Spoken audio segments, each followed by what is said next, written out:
Bismillahirrahmanirrahim. Assalamualaikum warahmatullahi wabarakatuh. Kepada yang terhormat Ibu Nurrahmi Sonia MPDI, selaku dosen mata kuliah Sistem Informasi Manajemen Pendidikan, beserta teman-temanku yang berbahagia. Perkenalkan, kami dari kelompok 5 yang beranggotakan Dita Agustina dan Dwi Nurmawati. Di sini kami akan mempresentasikan tentang makalah kami yang berjudul Analisis dan Pengembangan Sistem, yang akan membahas tentang yang pertama, konsep dasar pengembangan sistem, yang kedua, prinsip pengembangan sistem, yang ketiga, siklus pengembangan sistem, yang keempat, pendekatan pengembangan sistem, yang kelima, metodologi pengembangan sistem, dan yang keenam, analisis pengembangan sistem. Langsung saja ke pembahasannya. Yang pertama yaitu konsep dasar pengembangan sistem. Konsep dasar sistem merupakan sekelompok komponen berbasis komputer yang dibuat oleh manusia dalam mengembangkan data, menyimpan, menghimpun kerangka kerja, serta mengkoordinasikan sumber daya manusia dan komputer untuk mengubah sistem masukan menjadi sistem keluaran untuk mencapai tujuan dan sarana yang telah ditetapkan. Suatu sistem merupakan totalitas yang kompleks, terorganisasi, dan utuh. Suatu sistem sebenarnya mencangkup suatu septum yang sangat luas dari suatu paham. Sistem dapat berupa abstrak dan fisik. Sistem abstrak adalah suatu susunan atas suatu gagasan yang saling bergantung satu dengan yang lain. Adapun sistem fisik adalah susunan teratur dari unsur-unsur yang saling berkesinambungan. Pengembangan sistem informasi berbasis komputer merupakan tugas yang membutuhkan banyak sumber daya. Dari memakan waktu yang cukup lama, proses pengembangan sistem ini melewati beberapa tahapan, mulai dari sistem ini dirancang sampai dengan sistem ini diterapkan dan dioperasikan dan dipelihara. Yang kedua, prinsip pengembangan sistem.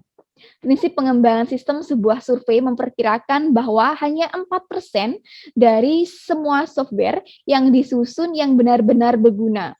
Sebuah survei yang lain memperkirakan bahwa 15% dari proyek pembangunan sistem informasi tidak pernah memberikan hasil apapun, dan kelebihan biaya mulai dari 100% hingga 200% dalam proses tersebut merupakan hal yang biasa dan umum. Ada banyak alasan mengapa organisasi gagal mencapai tujuan pengembangan sistem informasi. Alasannya yang pertama, kurangnya dukungan dari manajemen senior dalam proses pengembangan sistem informasi tersebut. Yang kedua, terjadinya perubahan kebutuhan informasi pemakai. Yang ketiga, kehadiran teknologi baru. Yang keempat, kekurangan standar metodologi pengembangan sistem. Yang kelima, kelebihan beban kerja atau kekurangan keahlian SDM yang ada di dalam organisasi maupun tim penyusun. Prinsip yang tidak boleh dilupakan pada saat pengembangan sistem informasi sebagai berikut. Yang pertama, sistem yang dikembangkan adalah untuk manajemen.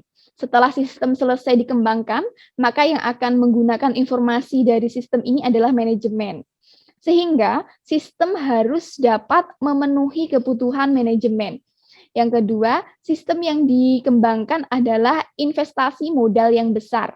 Untuk mengembangkan sistem membutuhkan dana yang tidak sedikit, apalagi bila menggunakan teknologi yang mutakhir. Yang ketiga, sistem yang dikembangkan memerlukan orang terdidik. Manusialah yang berperan atas keberhasilan suatu sistem, baik dalam operasi, baik dalam proses pengembangan, perencanaan, maupun operasionalnya. Oleh karena itu, orang yang terlibat dalam pengembangan sistem harus merupakan orang yang terdidik dan menguasai segala permasalahan.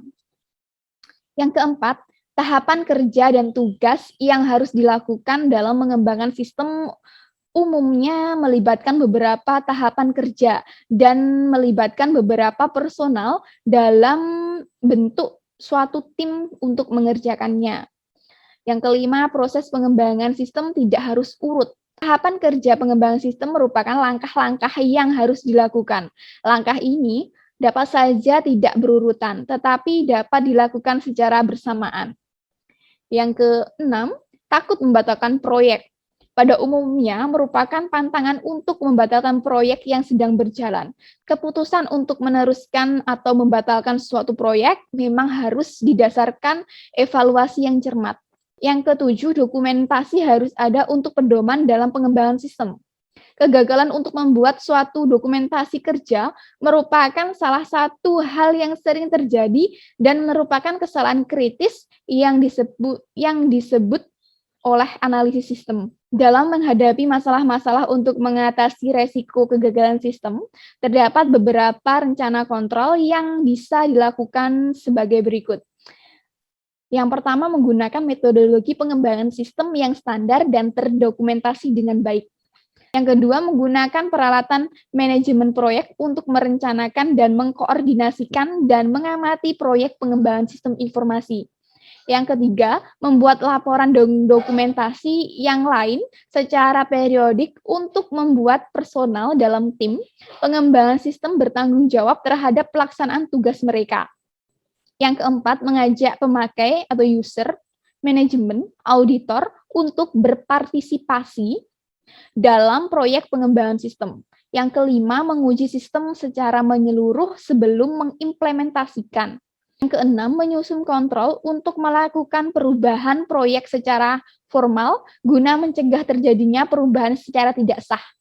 Yang ketujuh, melakukan pemeriksaan setelah implementasi secara menyeluruh guna memeriksa efektivitas sistem baru dan untuk mengembangkan sistem selanjutnya. Yang ketiga, siklus pengembangan sistem. Siklus pengembangan sistem adalah sejumlah aktivitas yang digunakan untuk membuat sistem informasi. Siklus pengembangan sistem seringkali mengelompokkan berbagai aktivitas dalam kategori yang lebih besar. Fase-fase siklus pengembangan sistem yang mencangkup yang pertama, fase perencanaan. Untuk proyek dimulai ketika komitmen pengendalian menerima permintaan proyek. 4 aktivitas utama dikerjakan. Mengkaji dan menyetujui permintaan proyek, membuat prioritas dari permintaan proyek, mengalokasikan sumber daya seperti uang, orang, dan peralatan kepada proyek yang disetujui, dan membentuk tim pengembangan untuk setiap proyek yang disetujui. Fase yang kedua yaitu analisis fase. Terdiri dari 2 aktivitas besar, yang pertama melakukan penyelidikan awal, dan yang kedua mengerjakan analisis yang terperinci. Fase yang ketiga yaitu perancangan, untuk mendapat peranti keras dan peranti lunak jika diperlukan dan mengembangkan sistem secara mendetail. Yang keempat, implementasi pengembangan program. Jika diperlukan memasang dan menguji sistem yang melatih para pengguna pindah ke sistem yang baru. Fase yang kelima, operasi, dukungan, dan pengamatan. Tujuan dari fase ini menyediakan bantuan secara terus-menerus bagi sistem informasi dan pengguna setelah sistem tersebut diimplementasikan. Fase dukungan terdiri dari 3 aktivitas utama. Yang pertama mengerjakan aktivitas pemeliharaan, yang kedua memantau kinerja sistem, dan yang ketiga menilai keamanan sistem. Pengembangan sistem mengikuti pedoman umum. Siklus pengembangan sistem seharusnya mengelompokkan aktivitas ke dalam fase-fase sebagai berikut. Yang pertama, pengguna harus dilibatkan dalam seluruh siklus pengembangan sistem. Yang dimaksud pengguna adalah orang yang bagiannya sistem dibuat. Pelanggan, karyawan, pelajar, petugas, untuk memasukkan data akuntan manajemen penjualan yang memiliki usaha. Yang kedua, siklus pengembangan sistem harus mempunyai standar yang terurai secara jelas. Standar adalah seperangkat aturan dan prosedur yang diharapkan oleh perusahaan bagi karyawannya. Untuk menerima, mengikuti, mempunyai standar, membantu orang-orang yang bekerja untuk proyek yang sama menghasilkan hasil yang konsisten. Untuk pembahasan selanjutnya, kita akan membahas tentang pendekatan pengembangan sistem. Pengembangan sistem merupakan kegiatan menyusun sistem baru untuk menggantikan sistem yang lama secara keseluruhan ataupun memperbaiki sistem yang sudah ada. Terdapat beberapa pendekatan dalam pengembangan sistem. Yang pertama, dipandang dari metodologi yang digunakan, itu ada pendekatan klasik atau classical approach, yaitu pengembangan sistem dengan mengikuti tahapan pada sistem life cycle, yaitu perencanaan, analisis, desain, implementasi, uji coba, dan pengelolaan. Yang kedua adalah pendekatan terstruktur atau structured approach. Pendekatan ini dimulai pada awal tahun 1970 yang dilengkapi dengan alat-alat atau tools dan teknik-teknik yang dibutuhkan dalam pengembangan sistem. Selanjutnya yang kedua adalah dipandang dari sasaran yang dicapai. Itu ada pendekatan sepotong, kemudian pendekatan yang menekankan pada suatu kegiatan atau aplikasi tertentu, kemudian ada pendekatan sistem, dan juga pendekatan yang menekankan pada sistem informasi sebagai satu kesatuan terintegrasi. Selanjutnya yang ketiga adalah dipandang dari cara menentukan kebutuhan sistem. Itu ada yang pertama pendekatan bawah naik atau bottom up approach. Pendekatan yaitu pendekatan dari level bawah organisasi, yaitu level operasional di mana transaksi dilakukan. Pendekatan ini dimulai dari perumusan kebutuhan untuk menangani transaksi dan naik ke level atas dengan merumuskan kebutuhan informasi berdasarkan transaksi tersebut.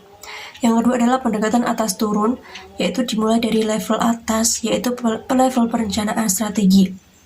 Selanjutnya yang keempat ada dipandang dari cara mengembangkannya. Itu yang pertama adalah pendekatan sistem menyeluruh, yaitu pendekatan yang mengembangkan sistem serentak secara menyeluruh.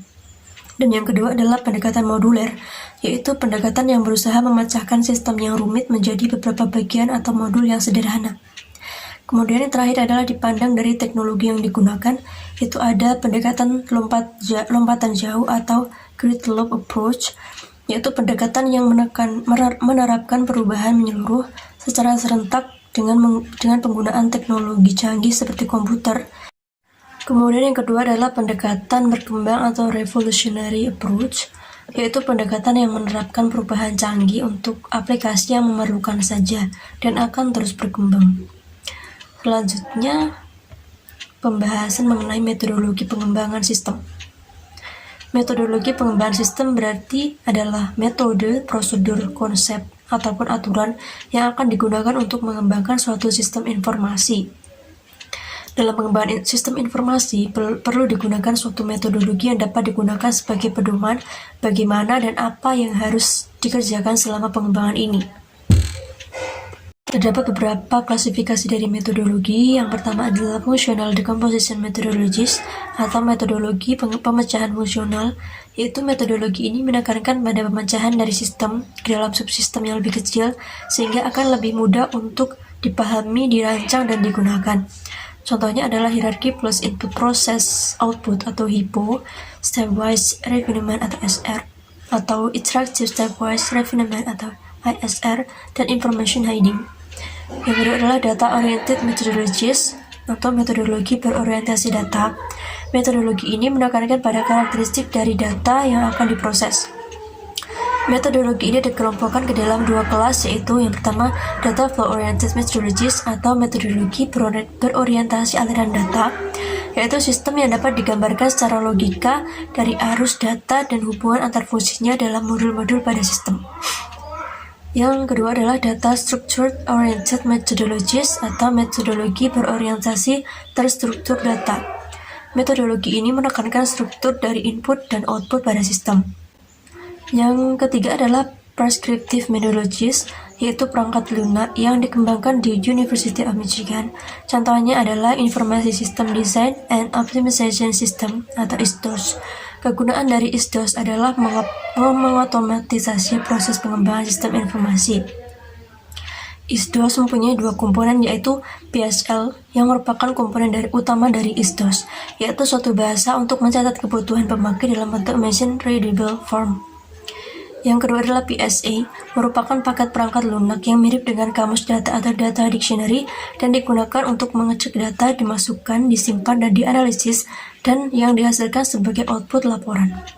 Untuk pembahasan yang terakhir adalah mengenai analisis pengembangan sistem. Analisis sistem merupakan salah satu tahapan penting dalam pengembangan sistem. Analisis sistem adalah teknik pemecahan masalah yang menguraikan bagian-bagian komponen tersebut bekerja dan juga berinteraksi untuk mencapai tujuan mereka. Beberapa tujuan utama dari analisis sistem informasi adalah yang pertama menentukan kelemahan dari proses-proses pada sistem yang lama, yang kedua menentukan kebutuhan dari sistem baru untuk mengatasi permasalahan pada sistem lama, yang ketiga adalah menentukan tingkat kelayakan kebutuhan sistem yang ditinjau dari beberapa aspek, diantaranya ekonomi, teknik, operasional, dan hukum. Di dalam tahap analisis sistem, terdapat beberapa langkah-langkah dasar yang harus dilakukan oleh analis sistem. Sebagai berikut, yaitu yang pertama identify, yaitu mengidentifikasi masalah. Yang kedua understand, yaitu memahami kerja dari sistem yang ada. Yang ketiga adalah analyze, yaitu menganalisis sistem. Yang keempat adalah report, yaitu membuat laporan hasil analisis. Sekian dapat kami sampaikan. Apabila ada kekurangan kami mohon maaf. Wassalamualaikum warahmatullahi wabarakatuh.